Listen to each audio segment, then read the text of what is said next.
جس کے دل کی صفائی رب العالمین بیان فرمائے.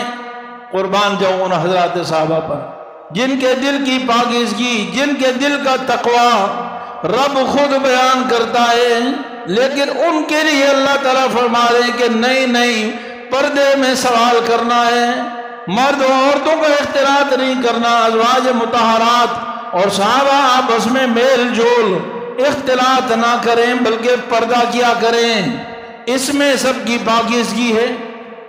اب میں اور آپ کہتے ہیں جی مجھے تو کچھ نہیں ہوتا جی، میرا تو دل بڑا صاف ہے. بتائیں بھائی، اللہ کا قرآن اور آپ کا طبیعت، آپ کا مزاج کون سچا ہے؟ کوئی شک ہو سکتا ہے کہ اللہ کے قرآن کے مقابلے میں سچا ہوں یا اللہ کا قرآن سچا ہے؟ بھائی بتاؤ بھائی کون سچا ہے؟ بھائی کون سچا ہے؟ اللہ کا قرآن 100% سچا ہے.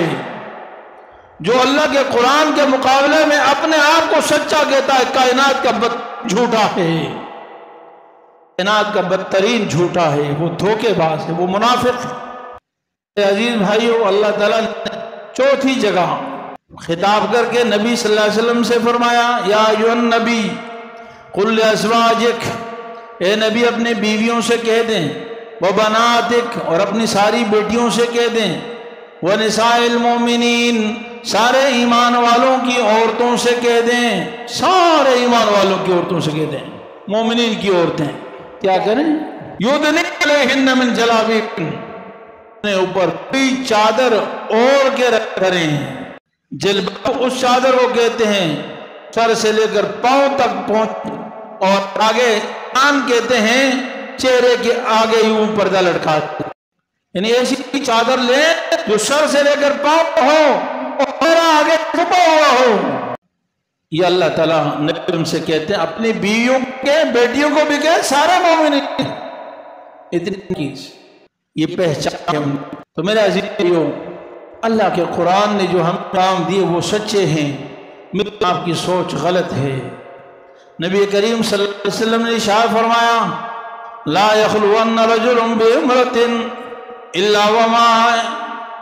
الا وما شیطان ماہما شیطان، او قال علیہ الصلوۃ والسلام، جب بھی کوئی مرد و عورت آپس میں خلوت میں اکیلے میں ملیں، اکیلے میں رہیں، تو تیسرا ان کا شیطان ہوتا ہے. یہ اللہ کا نبی صلی اللہ علیہ وسلم کا فرمان، تیسرا ان کے ساتھ شیطان ہوتا ہے. آپ صلی اللہ علیہ وسلم نے فرمایا کہ عورت کو اگر 48 میل مسافت سفر سے زیادہ سفر کرنا ہو تو فرمایا کہ محرم مرد کے بغیر یا شوہر کے بغیر وہ سفر نہیں کر سکتی ہے، یا تو اس کے ساتھ محرم ہو یا اس کے ساتھ کوئی شوہر ہو. اس کا نبی کریم صلی اللہ علیہ وسلم نے فرمایا، عورت جب بھی گھر سے بے پردہ نکلتی ہے تو شیطان اسے تاک لیتا ہے، شیطان اس کے ساتھ ساتھ رہتا ہے، اور شیطانوں کو اس کی طرف، لوگوں کو اس کی طرف متوجہ کرتا رہتا ہے یہاں تک کہ واپس گھر میں آ جائے.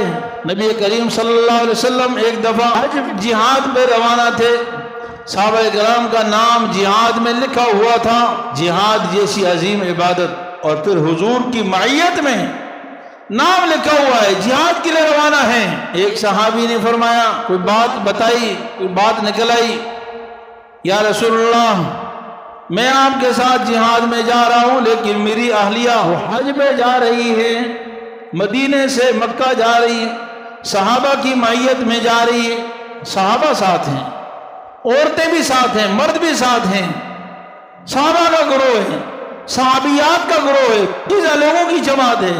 سفر حج کا ہے، حج جیسا مبارک عظیم الشان سفر جو انسان زندگی میں اپنا سب سے بڑا سرمایہ، سب سے بڑی عبادت سمجھتا ہے، جس عبادت میں شریعت کا حکم یہ ہے کہ انسان جب حج کر لیتا ہے حلال مال کے ذریعے سے اخلاص کے ساتھ، تو اس کے سارے گناہ یوں معاف ہو جاتے ہیں جیسے ماں نے اس کو جنا گناہوں سے پاک تھا. پھر صحابہ کی جماعت، صحابیات کے ساتھ آپ صلی اللہ علیہ وسلم نے فرمایا کہ اس کے ساتھ کون جا رہا ہے؟ کہا محرم کوئی نہیں ہے یا رسول اللہ. آپ صلی اللہ علیہ وسلم نے فرمایا کہ جا تو اپنی بیوی کے ساتھ حج کر، تیرے لیے وہی جہاد ہے، اس لیے کہ عورت کے لیے اکیلے سفر کرنا جائز نہیں.